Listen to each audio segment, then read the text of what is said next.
Okay, it's a video I was watching. What you call her, Blonde in the Belly of the Beast. I don't know if you've seen her channel or not. She's got an interesting channel. She's been going around, I guess, doing like man on the street, or I guess woman on the street type of stuff, or whatever. And I was watching an argument between, I guess, a feminist, a male feminist, and or a cuck, I guess you'd call them, and this other guy that was kind of more pro-traditional family and stuff like that. And you know, the whole feminist thing, I know there's other people that really cover it better, like Thunderfoot and Sargon of Akkad. I find they're better at going after the social justice warriors and stuff like that. But it is topics that I do think are relevant to my channel as well, because it all plays in on the bigger geopolitical stuff. There's a lot of stuff that couldn't happen geopolitically without the ridiculousness of the third wave feminism. In other words, third wave feminism really just enables government to get away with things that, you know, and it plays into a different narrative on a bigger scale. Now, most people that follow those issues tend to just be kind of locked into that. They're not really seeing how it plays out, how like feminism will lead to like World War III. They can't make the connection. So I like to try to draw the, you know, connect the dots. This channel's always been about connecting the dots, right? And it actually does, in several different ways, get us onto a much more dangerous path for humanity. Not if you're inward looking on it. You have to be very outward looking on this one. So I'll start off with one of the things that a lot of people might not consider, but the alienation of men. I've talked about it, you know, a couple of times on this channel and stuff like that. And one of the things I've always said is the more alienated men become, the more destabilized the world becomes. And we live in a world now where you could honestly say our brides have been stolen from us by feminism. You know, or a lot of us. People aren't marrying anymore. People aren't having kids anymore. Women are angry. You know, they blame men for everything. That type of, not every woman, I get this. You know, there's still a lot of very decent women out there. There's no doubt about that. But the thing is that the trend tells you, you know, this is what's going on.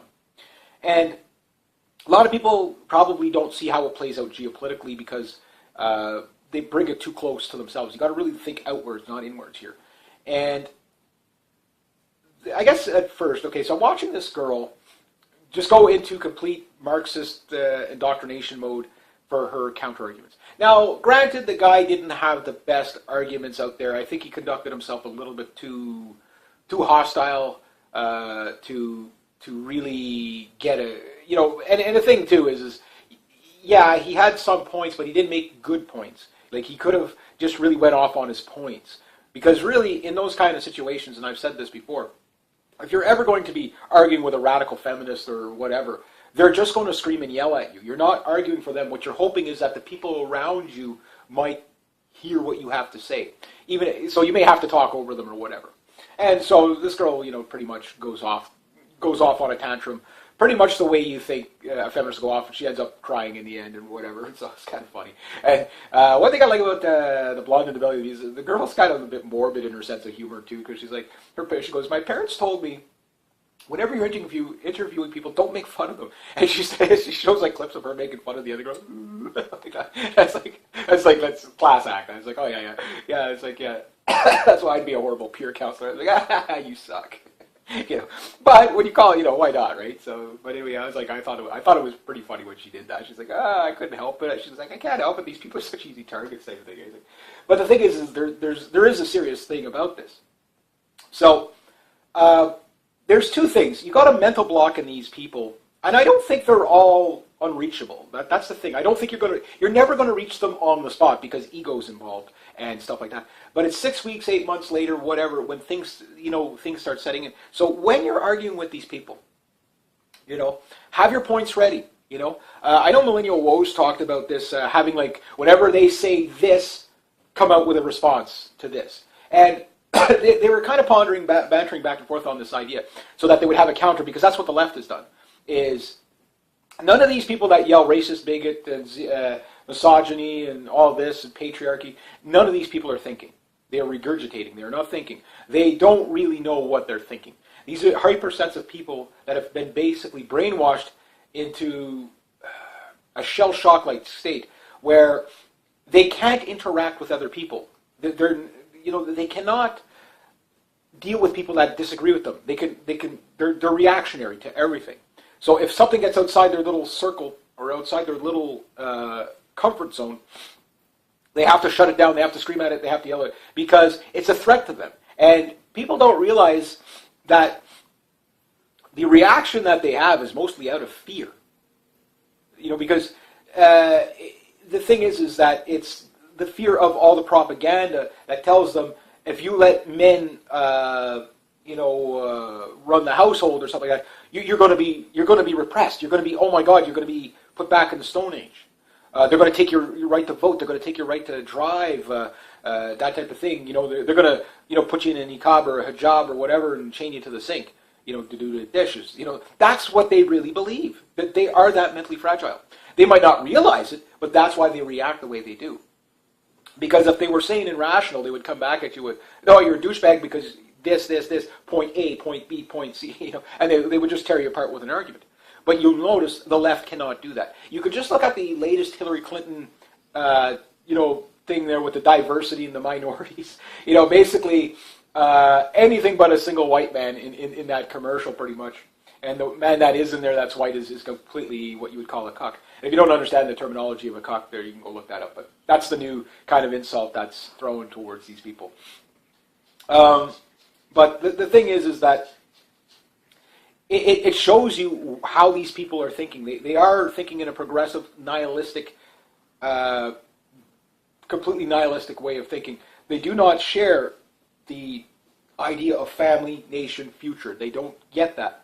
They are nihilist. Now, you could point this out. If I were arguing with this girl, the first thing I would say is, I would kind of do a little bit of reverse psychology on her. Just say, okay, no, I understand you're a regressive leftist. And of course, they're going to yell and scream at me. What does that mean? That you're this, you're that. And you could also point out, well, I know you only use racist, bigot, and misogynist, and patriarchy and stuff like that as a response because you don't have an argument. And tell them that, they're going to go ballistic. The problem is just, they're going to have literally, they do have mental breakdowns. They're having a moment of crisis when these people flip out like that. That's what people don't understand.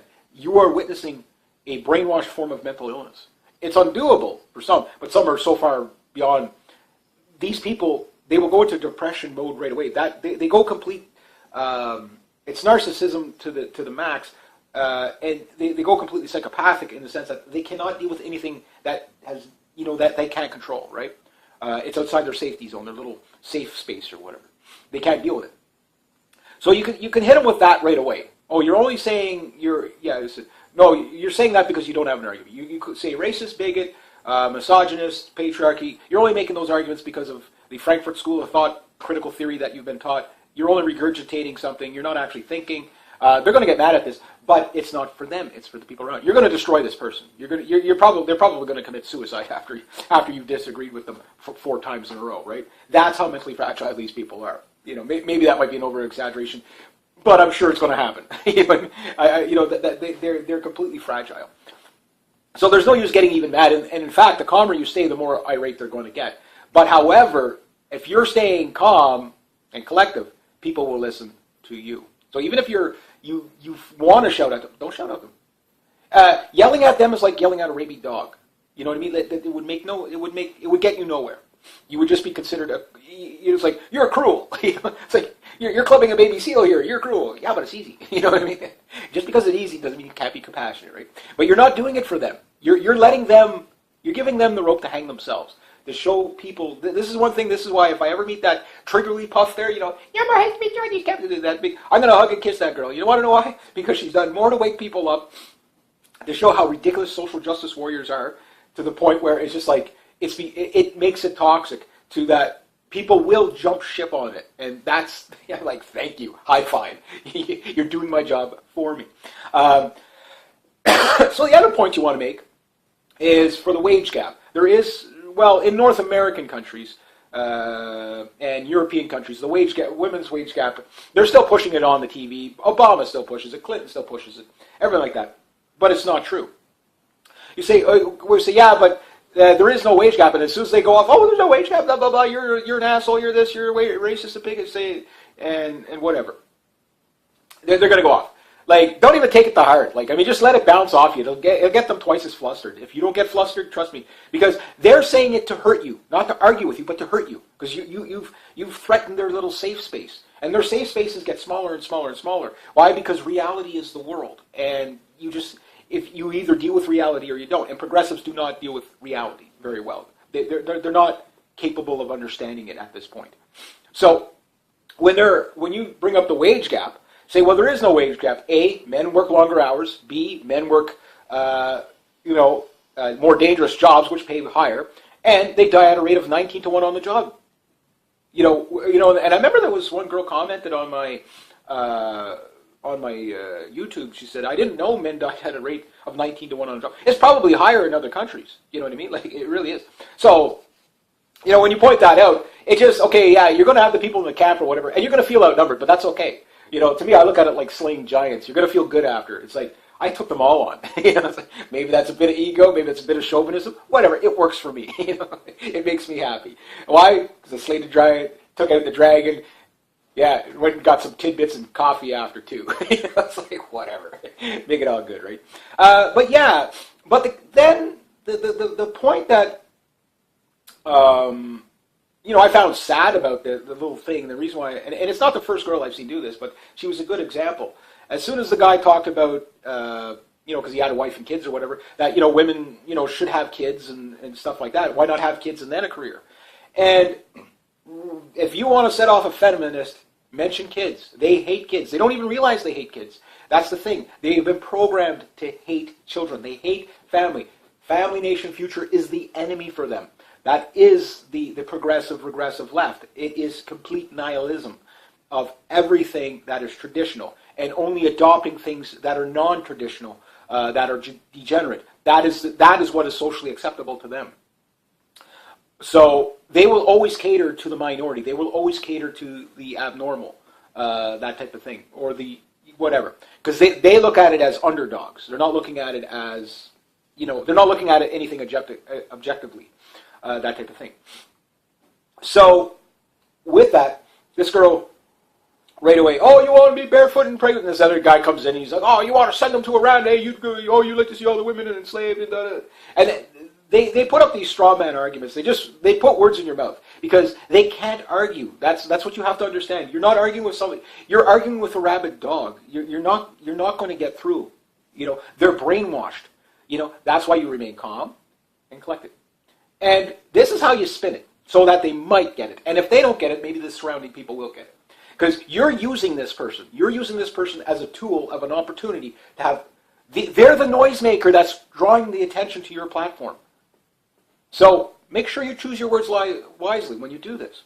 So when you have all this woman who's been so brave taking on this misogynistic man, yelling at him in public, and you have all these other women around that might be shaking their heads, oh yeah, you go girl.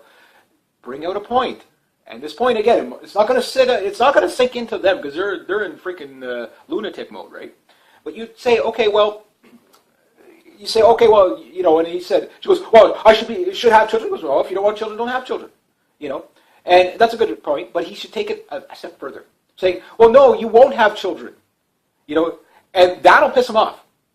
You say, well, no, you're not going to have children. You hate children. And she's, I don't hate you. They're going to go on the defensive right away. Like, I mean... right away they're going to go. They say, well, no, because you're not for family, nation, future. You're nihilistic. You don't even realize you're nihilistic, and you got to point this out to them. You believe that by having children that you're repressed. That if you had to stay home and take care of children, that it's a horrible job. I think, hey, do you love your mom? And if she says yes, you say, well, aren't you happy she had you? Don't you think that was a hell of a sacrifice for her to make? Don't you think she did a hell of a, well, maybe I wouldn't say she did a bang-up job if she's yelling, if she's a social justice warrior. I think some parenting skills might be needed, but I digress. But she had you. She took the chance on you. Why? Because she cared about something more than just herself. You know what I mean? But if you don't want that, that's okay. And just leave it at that. No, I understand you don't like children. No, I love children. Well, then why won't you have them? Well, my career. Yeah, but you're not going to have a career until you're about 30 or 40 anyway. So why not? Does this not make more sense? Why not have, you go to school, you meet your high school sweetheart or whatever, if that happens. Okay, maybe by the time you're 25, 27, whatever, You've done all your, whoring and slutting around and slut walks and all that stuff. You've climbed your Mount Everest. You've done all that. Maybe from then on, have kids. Into your early 30s, and then get all your kids done in your early 30s, and then by your 40s, you're into a career and you're set for life. Because most people in their 20s don't get a career. Careers don't even really exist anymore. I mean, you're lucky if you can flip burgers, right? That type of thing. So, you can have kids and then a career. Doing it the other way around, the career will take away your kids. And, also too, plus, the other thing too, and this is another spin you can put on it, it's pretty simple. It's like, the man can stay home with the kids. You can go out and be the breadwinner. You know what I mean? Like, and there's a lot of guys, and I'd be the same way. Like, if, and I know a couple of guys like that, that are like, well, my wife earns more than me. She works in the government. She works way more than me. She earns way more than me, so I'm going to stay home with the kids. The guys are like, fuck yeah. Oh, but kids scream and yell. It's like, yeah, kids scream and yell. But I mean, trust me, your back isn't sore by the end of the day. I always find it funny when I hear women complain about equality and then, okay, well, you know what, my back, okay, is still killing me. I don't know how I twisted it. I probably twisted it rolling logs over, sawing them up. I'm still sawing that wood pile. My back and my ass muscle right down through to my calf, right down through to my ankle, was sore for about a week to the point where getting out of bed, I swear to God, it was just like somebody clubbed me in the back. It's like painful to get it. Like, you have to hobble to get up straight. Why? Because the work is freaking backbreaking. Now, I'm just finally starting to get back to normal. Do this for a lifetime. And that is the thing, the strong back, weak mind work that I got that doesn't pay very well. You do that, okay, and then tell me that men are useless. You know what I mean? Like, it's like, Jesus, just experience for a week or two. And I know there was a few times where I did work jobs where women came in and they didn't last very long because of the intensity of the labor. Like, it really, really was physically hurting them to be able to try to keep up. And they just couldn't do it. They had to quit. Why? Because of the difference in the stature. There's some women that can work very, very hard and stuff like that, but everybody's got limitations, male or female. The difference is most men understand the limitations to a great degree because they start to feel the pain earlier. Why? They're lifting heavier things. They're doing that type of thing. Again, the dangerous jobs, 19-1. You can't. I'm not putting women down, but I'm just saying that you need to understand how what it means to be a man. It's there's a reason why our skin is 14% thicker. That type of thing. We're built for rugged ability. While maybe modern day men are a lot more soft, self-included. I'm nowhere near as rugged as I was, like, say, 10 years ago. But I was working my ass off a lot harder 10 years ago to that point where you do respect a healthy day of work. And you understand what it takes. And that's the difference. They don't understand what it takes. They don't understand all the buildings that they walk into.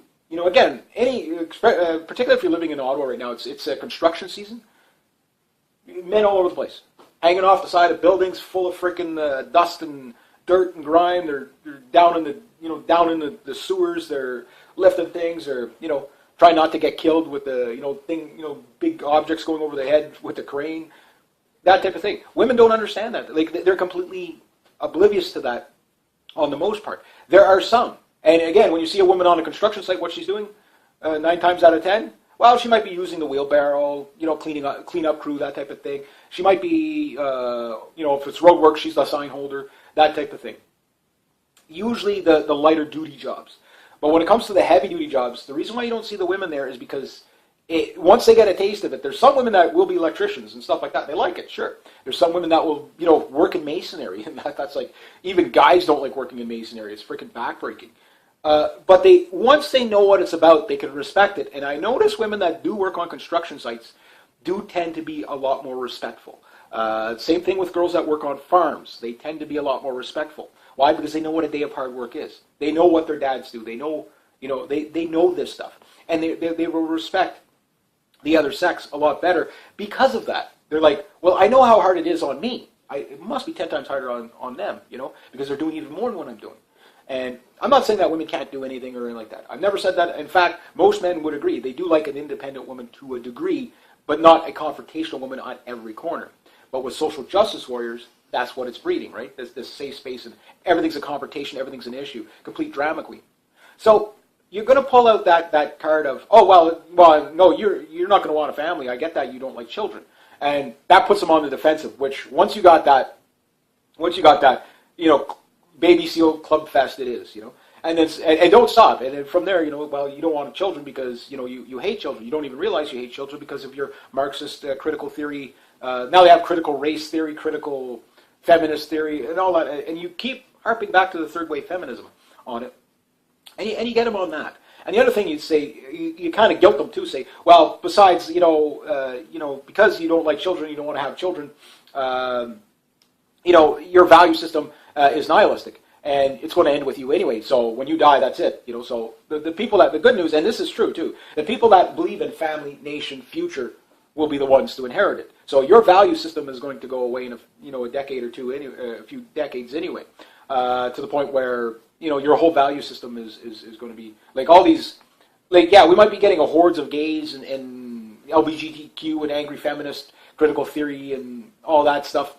We might be getting that now, but it's not going to stick around because it's nihilist in nature. None of it, it's like, and you could also point out, well, it's probably better that you don't breed anyway because you're so angry and you hate men, you'd only probably corrupt a child. Really put the guilt on them. Have fun with it. If they can handle the conversation. I think by that point, once you start forcing them to self-reflect a bit, and you can even say, yeah, and if you had a little boy, you probably hate him anyway. Just point that stuff out. I bet you it would guilt, because that's how these people got brainwashed in the first place, was they were gullible and they got guilt tripped. That's why Obama says get them while they're young. Brainwash them when they're in kindergarten. They'll be docile and freaked out by college. You know what I mean? The good news is 1,000 years of lies can be destroyed by moments of truth. It's just a matter of getting the right pill in there at the time, right? So, yeah, pointing out stuff like that. So you hate children. And if you had a little boy, you'd probably hate him anyway. So it's probably best that you don't have children, which is good because, it's nihilistic and it'll end with you and then, you'll be gone and so will your values. And then you move on from there, you know what I mean? And pick a next argument, whatever it's going to be. But you might only get an opportunity to put out, especially if you have a whole gaggle of these people which will gang up on you. You'll probably only get maybe 2, maybe 3 opportunities to put out certain points. So whatever the topic is, put out the best points first. This is in any argument. Put out your best points first. Why? Because you might only get 30 seconds, before it's just a yelling fest and nobody can hear you.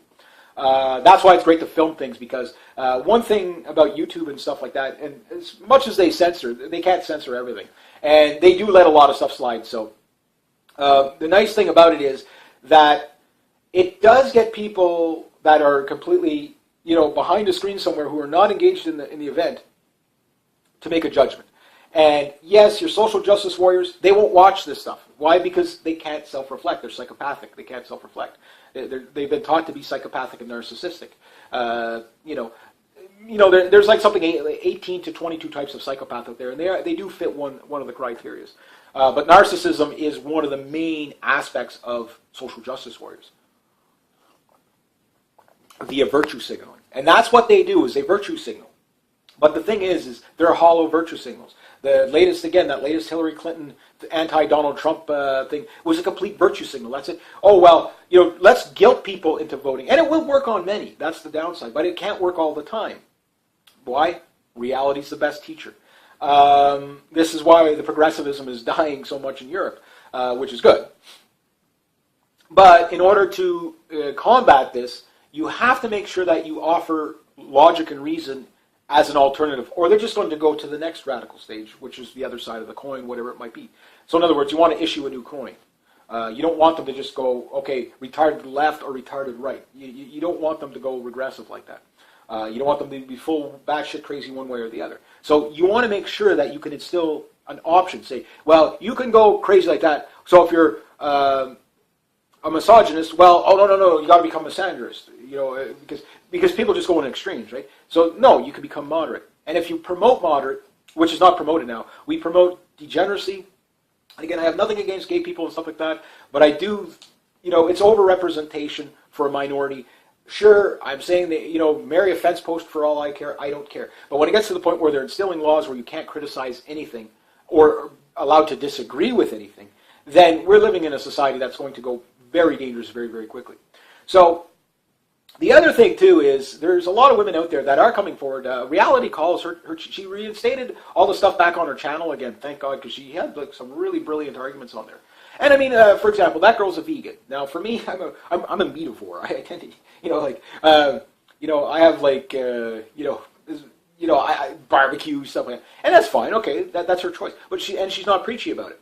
But where we see common ground, okay, is on the migrant crisis and on stuff like that, and on how batshit crazy the regressive left is, and that type of thing. So you're never going to meet eye to eye on every single issue on every single person. That's that's it. Sargon of Akkad, I like to use him as an example. I like the way he thinks. I don't agree with him on everything. He thinks he's a neoclassical liberal. I say he's a closet nationalist. Stefan Molyneux, same thing. He's a libertarian, he's libertarian. He might not realize it, but he's moved back to nationalism. He said he used to be a nationalist, and then he said, oh, it was a bad idea. Well, no, you can mold, you can take the best of, I think people are going to probably move in a kind of something kind of new in history, and almost sounds contradictory, but nationalist libertarians, I think, is probably going to be the new, out of all this mess that we see now, once it really falls apart, you're going to see that nationalist libertarian. We're going to protect our borders. We're going to have sensible immigration or no immigration. Definitely not open door immigration. That's going to be gone. We're going to protect our businesses. We're going to have a fair wage system. We're going to have, protect our environment. All the nationalist stuff. We're going to reclaim our environment. So areas that have been turned into, this expand globalism. Oh, we need more houses here, more. No, we're going to let things go back to nature. Nationalism is very, very. If you are, a person that believes in environmentalism, it's nationalism. Maybe not to the extreme of like what you call the regressive left. They're nihilistic. Don't step on a blade of grass. Kill people before you kill grass. You know what I mean? That type of thing. They literally think that way. But nationalism, no. Let's plant trees where we cut down the trees. That type of thing. Take care of our forests, take care of our rivers, take care of that. That's what nationalism really does. Why? Because it doesn't pander to globalism, saying, well, we'll just relax this law so a foreign entity can come in and rape and pillage this resource, whatever it is. So the resource doesn't get put above the people. And you can manage, we'll manage our resources by the people, our banking system, all that stuff, that comes from nationalism. It doesn't come from globalism. Globalism is deconstruction. Marxism is deconstruction. Progressivism is deconstruction.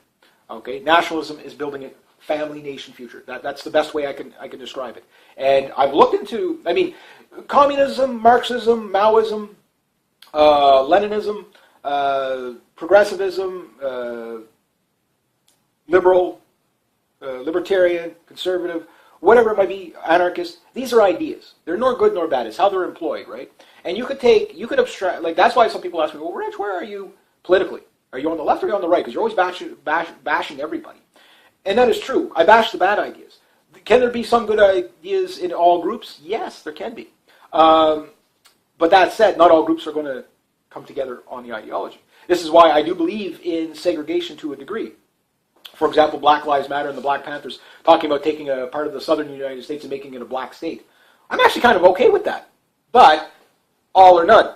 You run it the way you run it, and fine, but then you got to let others do the same. Here in Quebec, if Eastern Quebec wants to be separate, sure. But if Western Quebec wants to, personally, I would love to see the Pontiac that I'm in become its own country.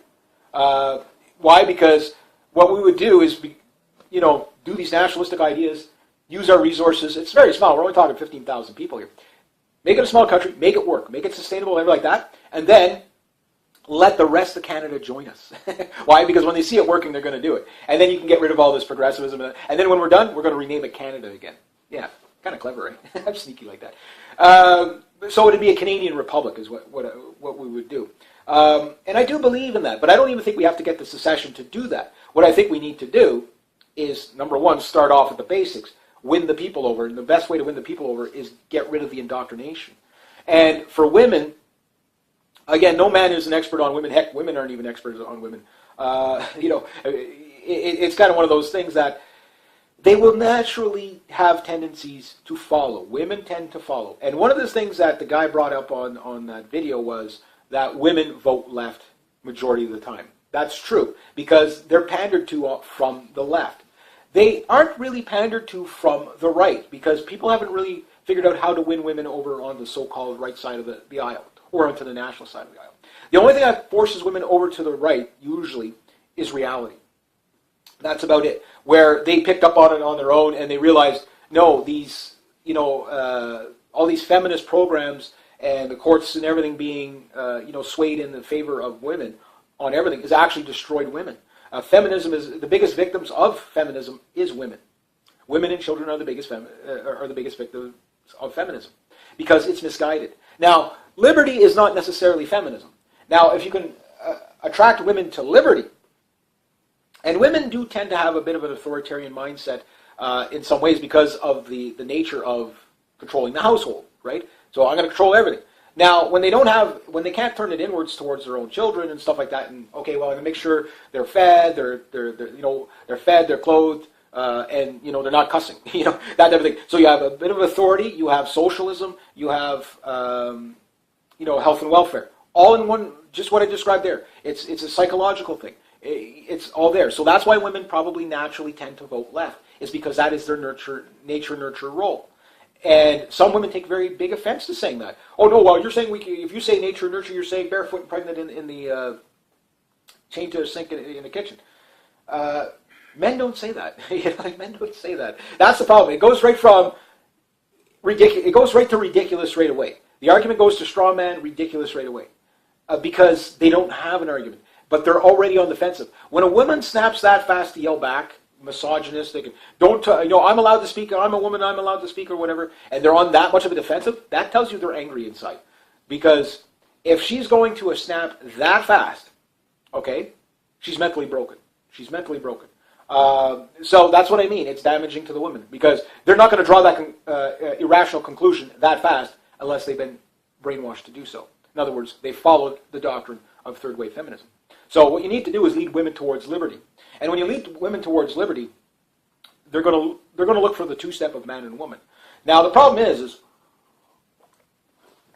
with the MGTOW and the men's rights groups, which I understand where they come from. They're a byproduct of third-wave feminism. They really are. They wouldn't exist otherwise. History shows that as well. You go back. Once you start feminizing your society, it's on the route to collapse. So it's not. For some guys with the misogynistic, they say, well, that's because we give women too much rights, they're going to collapse their society. But that's not true either, because you can look at societies where women don't have rights pretty much. They're not even considered human beings. Israel, they're not considered human. Women aren't considered human beings there. They're, shiksas or whatever.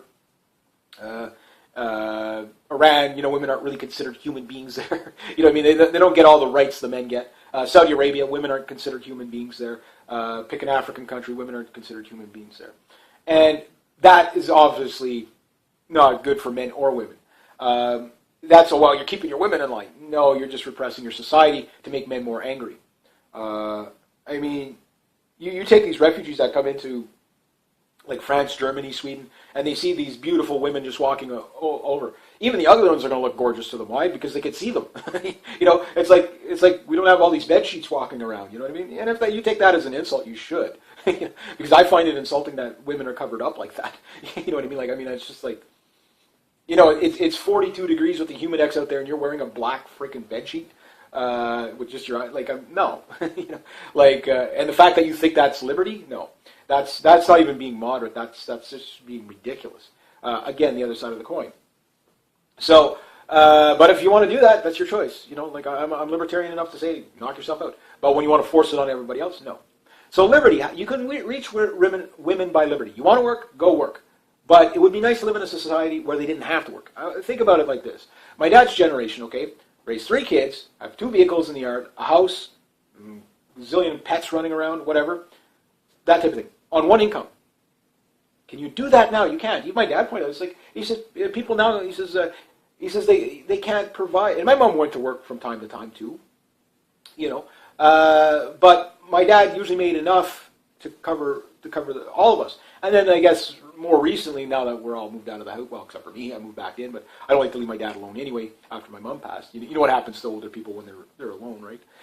So they don't eat right, they don't do that. So I don't want to abandon my dad, but that type of thing. But if I meet somebody and something happens, well, maybe we'd have Dad live with us or something like that. But this is his home.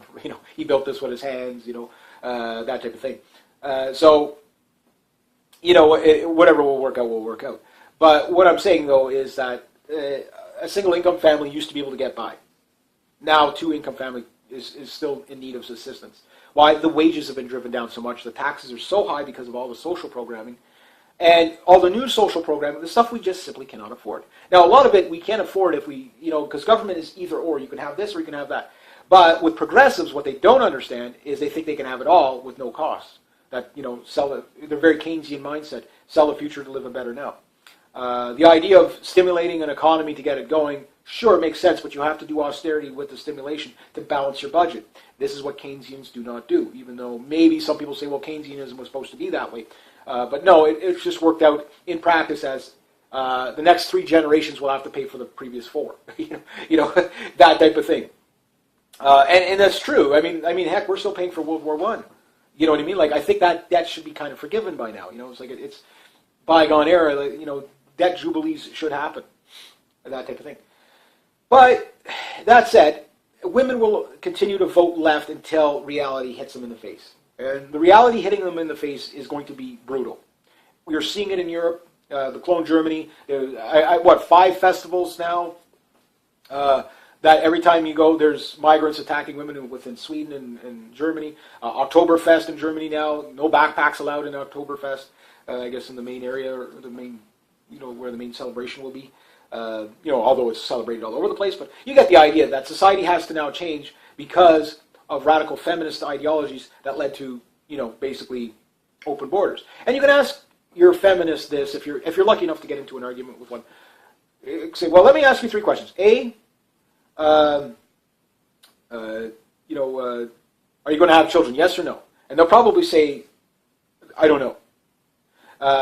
And then you can draw that point, well, it's probably better you don't have children because if it was a boy, you'd probably hate him anyway because you're a misandric. And then say, B, do you believe in open borders?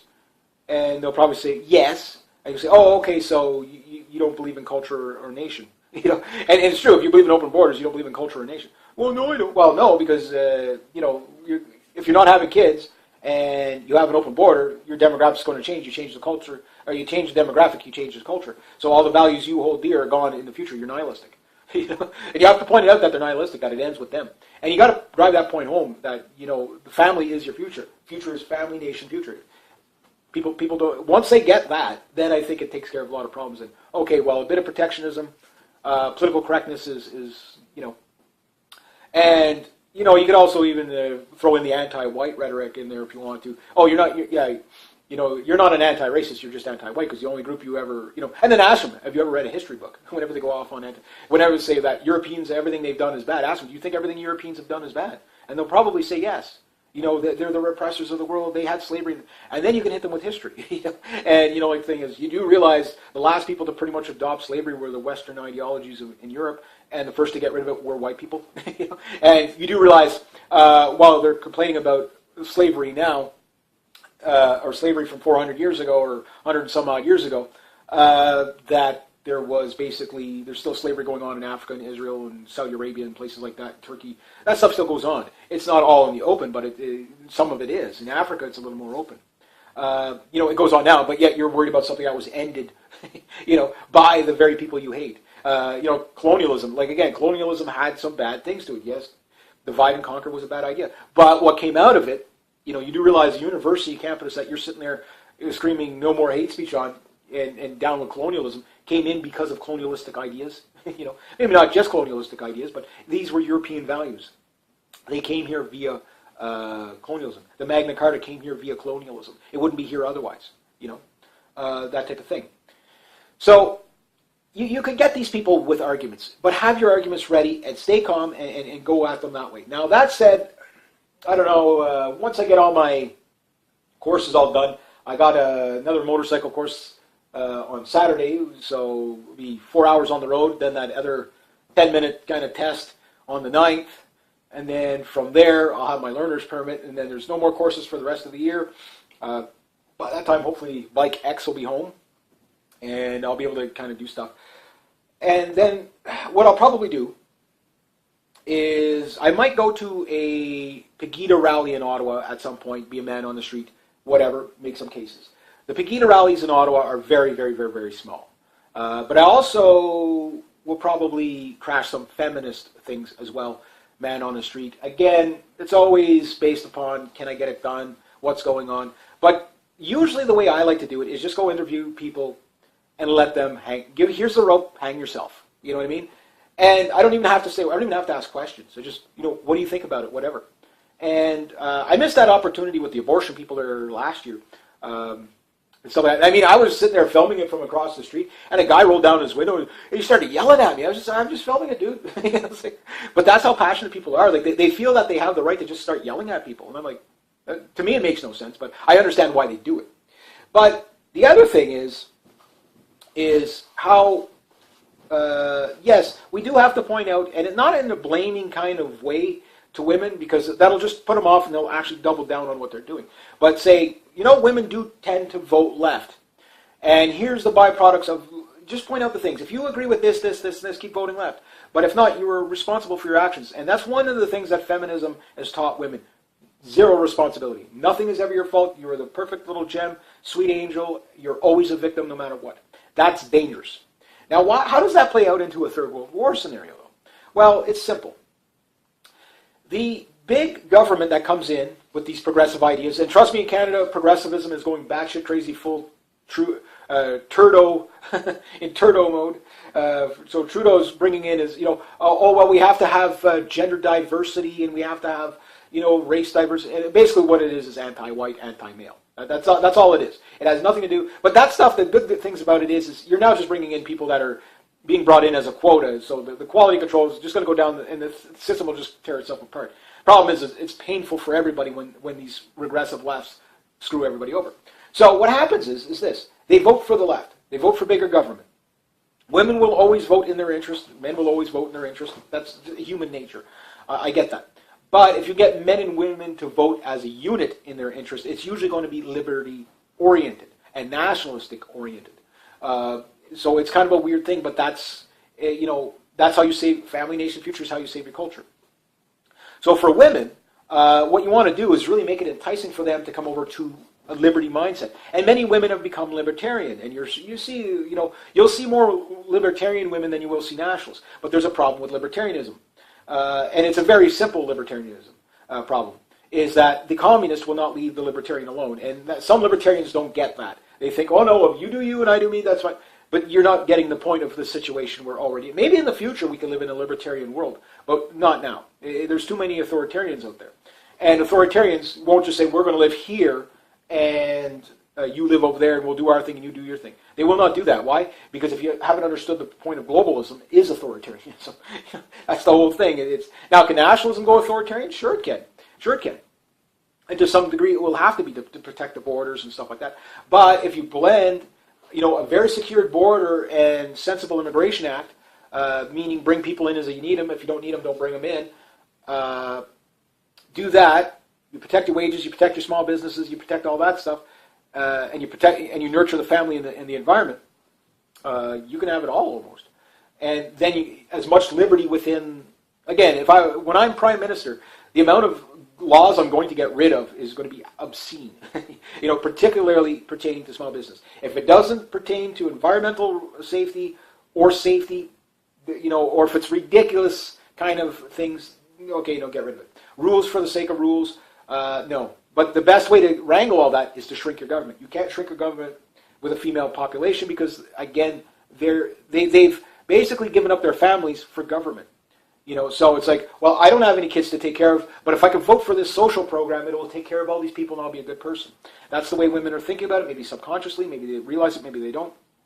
That's the way the regressive left thinks it's altruistic. They're completely nihilist towards themselves to break their back from somebody else. But because they're socialist and communist minded at this point, and again, a lot of it is indoctrination, they'll say, we need more, we need to end poverty, we need to have better wages for this and that, but we're going to make you pay for it over there, not me, but you, that type of thing. But they don't realize that what comes around goes around, right? So that, if you point it out, yeah, some women will get mad at you for pointing this out, but when it sinks in, they'll get it, that no, you can't vote left anymore if you're a woman. You're going to kill yourself if you do. You've alienated men to a great degree in society. which leaves your society open for either to be conquered, like you're seeing in Europe. The men aren't defending the women in Europe. They have no need to. They're like, well, they're just going to bash on it. They're anti-white, they're anti-male, they're anti-this, they're anti-that. They reap what they sow. They want to hold refugee welcome signs. Okay, fine. But when they're getting raped, go cry me a river. We don't care anymore. And that's what I'm hearing from men over there. Now there's still a lot of men there that are, whatever. But the men over there are only going to accept the nationalistic women. The progressives, they're going to die out in these hellholes. That type of thing. And a lot of women are waking up to that. And again, most women, 80% of women, westernized women, are not considered feminist. Will they, every woman is going to kind of, have a bit of a feminist tendency to a degree. But to the degree of ridiculousness, no, 80% of women are still sensible. And out of the ones that do consider themselves feminists, and I hate it when guys go do those men on the street thing and they go up to a girl, are you a feminist? They go, yeah. Or see, I got you. No, dude, that doesn't even count. No, if they're not stark raving lunatic mad, if they're not calling for the crazy policies, if they're not completely like, if they vote for Hillary Clinton, they're a feminist, a third-wave feminist. Why? Because only an insane person would vote for Hillary Clinton. A Bernie supporter might be actually kind of moderate to a degree. Yeah, I hate to say it, but they might be kind of moderate to a degree. Because the Bernie supporters are anti-establishment. They're not politically correct, so to speak. Some of them are, but they're anti-establishment. They're anti-banks, whatever. But Bernie just sold them out anyway. So now these people are alienated. But the Hillary supporters, these are your lemmings beyond belief. So, yeah, they're going to jump off the cliff like you wouldn't believe. But even at that, the majority of women were going to vote for Bernie, not Hillary.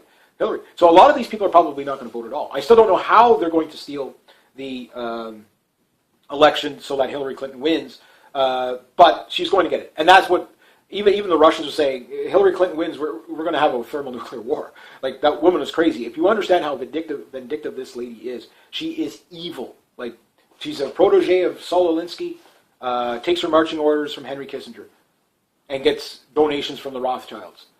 That should tell you everything you need to know about that woman. But most people won't look into that. They'll basically, confirmation bias or whatever, and have that. So how do you fix it? Well, that's the hard thing. The women aren't going to fix themselves. The men have to step up. Yep, we have to do it.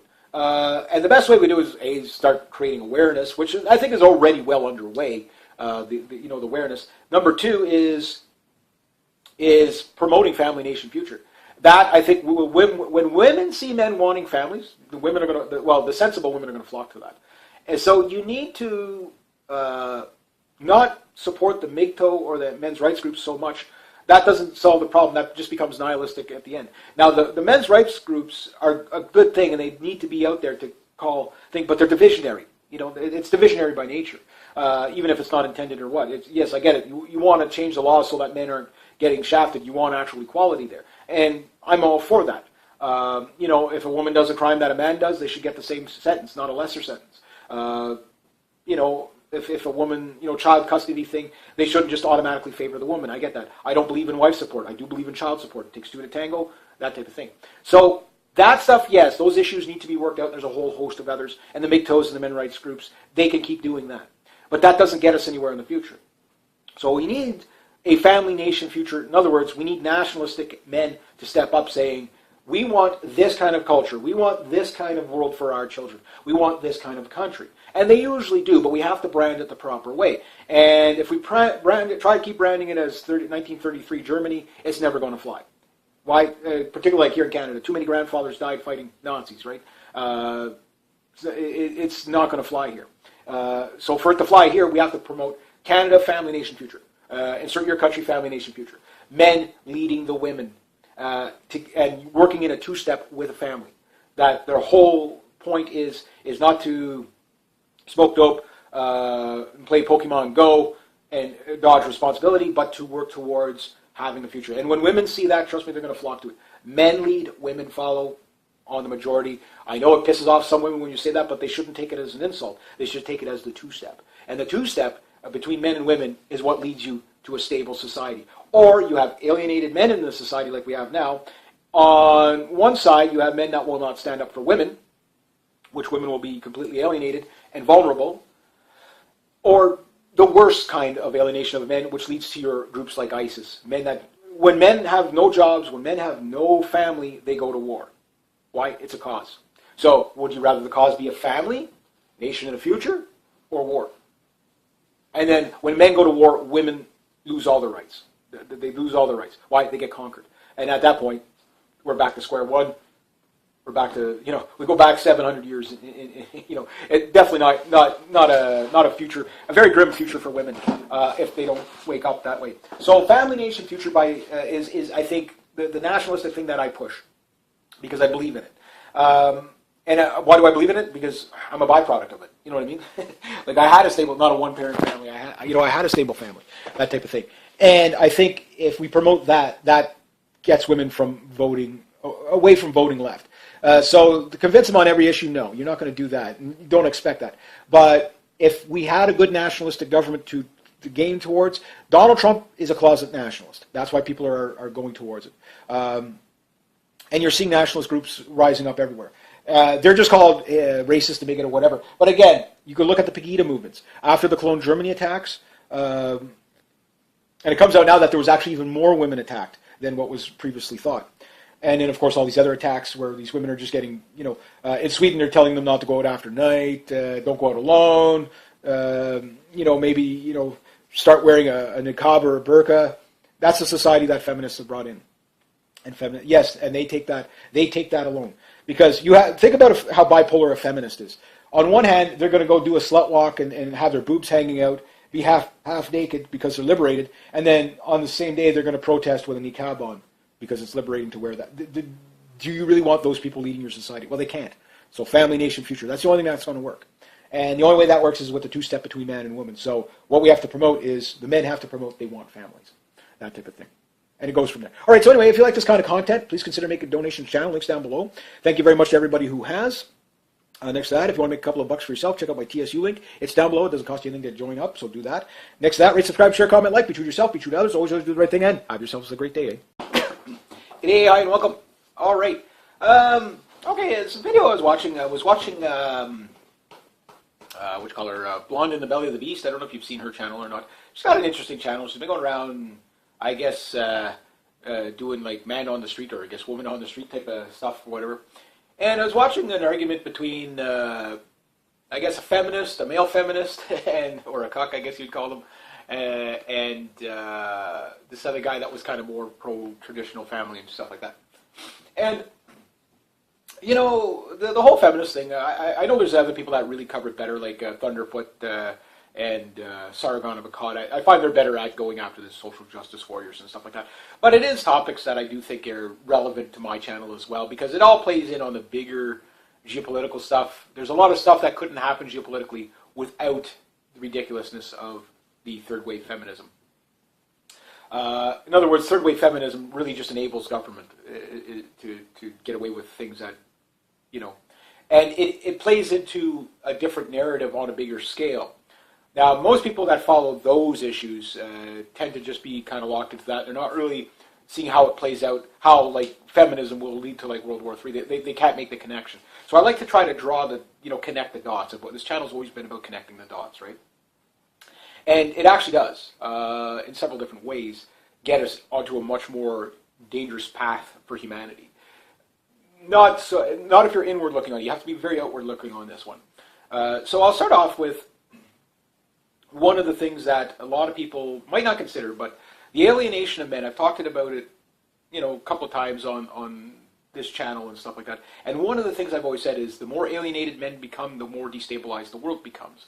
And we live in a world now where you could honestly say our brides have been stolen from us by feminism. Or a lot of us. People aren't marrying anymore. People aren't having kids anymore. Women are angry. They blame men for everything. That type of, not every woman, I get this. There's still a lot of very decent women out there. There's no doubt about that. But the thing is that the trend tells you, this is what's going on. And a lot of people probably don't see how it plays out geopolitically because they bring it too close to themselves. You got to really think outwards, not inwards here. And I guess at first, okay, so I'm watching this girl just go into complete Marxist indoctrination mode for her counter arguments. Now, granted, the guy didn't have the best arguments out there. I think he conducted himself a little bit too hostile to really get a, you know. And the thing too is yeah, he had some points, but he didn't make good points. Like, he could have just really went off on his points, because really in those kind of situations, and I've said this before, if you're ever going to be arguing with a radical feminist or whatever, they're just going to scream and yell at you. You're not arguing for them. What you're hoping is that the people around you might hear what you have to say. Even so, you may have to talk over them or whatever. And so this girl, you know, pretty much goes off on a tantrum, pretty much the way you think a feminist go off, and she ends up crying in the end and whatever. So it's kind of funny. And one thing I like about the blonde in the belly is the girl's kind of a bit morbid in her sense of humor too, because she's like, she goes, "My parents told me, whenever you're interviewing people, don't make fun of them." And she shows like clips of her making fun of the other girl. Like that. That's class act. I was like, oh yeah. It's like, yeah, that's why I'd be a horrible peer counselor. I was like, ah, you suck. You know, but when you call it, you know, why not, right? So, but anyway, I was like, I thought it was pretty funny when she did that. She's like, I couldn't help it. She was like, I can't help it. These people are such easy targets, type of thing. But the thing is there is a serious thing about this. So, there's two things. You've got a mental block in these people, and I don't think they're all unreachable. That's the thing. I don't think you're never going to reach them on the spot, because ego's involved and stuff like that. But it's 6 weeks, 8 months later, whatever, when things start setting in. So when you're arguing with these people, you know, have your points ready. You know, I know Millennial Woes talked about this, having like, whenever they say this, come out with a response to this. And they were kind of bantering back and forth on this idea, so that they would have a counter, because that's what the left has done. Is none of these people that yell racist, bigot, and misogyny, and all this, and patriarchy, none of these people are thinking. They are regurgitating. They're not thinking. They don't really know what they're thinking. These are hypersensitive people that have been basically brainwashed into a shell shock like state, where they can't interact with other people. They cannot deal with people that disagree with them. They're reactionary to everything. So if something gets outside their little circle or outside their little comfort zone, they have to shut it down. They have to scream at it. They have to yell at it, because it's a threat to them. And people don't realize that the reaction that they have is mostly out of fear. You know, because the thing is that it's the fear of all the propaganda that tells them, if you let men, run the household or something like that, you're going to be repressed. You're going to be, oh my God, you're going to be put back in the Stone Age. They're going to take your right to vote. They're going to take your right to drive. That type of thing. You know, they're going to put you in a niqab or a hijab or whatever and chain you to the sink. You know, to do the dishes. You know, that's what they really believe. That they are that mentally fragile. They might not realize it, but that's why they react the way they do. Because if they were sane and rational, they would come back at you with, no, you're a douchebag because this, point A, point B, point C, you know, and they would just tear you apart with an argument. But you'll notice the left cannot do that. You could just look at the latest Hillary Clinton, thing there with the diversity and the minorities. You know, basically anything but a single white man in that commercial, pretty much. And the man that is in there that's white is completely what you would call a cuck. And if you don't understand the terminology of a cuck there, you can go look that up. But that's the new kind of insult that's thrown towards these people. But the thing is that it shows you how these people are thinking. They are thinking in a progressive, nihilistic, completely nihilistic way of thinking. They do not share the idea of family, nation, future. They don't get that. They're nihilist. Now, you could point this out. If I were arguing with this girl, the first thing I would say is I would kind of do a little bit of reverse psychology on her. Just say, okay, no, I understand you're a regressive leftist. And, of course, they're going to yell and scream at you. What does that mean, that you're this, you're that? And you could also point out, well, I know you only use racist, bigot, and misogynist and, patriarchy and stuff like that as a response because you don't have an argument. And tell them that, they're going to go ballistic. They're probably just, they're going to have they do have mental breakdowns. They're having a moment of crisis when these people flip out like that. That's what people don't understand. You are witnessing a brainwashed form of mental illness. It's undoable for some, but some are so far beyond. These people, they will go into depression mode right away. They go complete it's narcissism to the max, and they go completely psychopathic in the sense that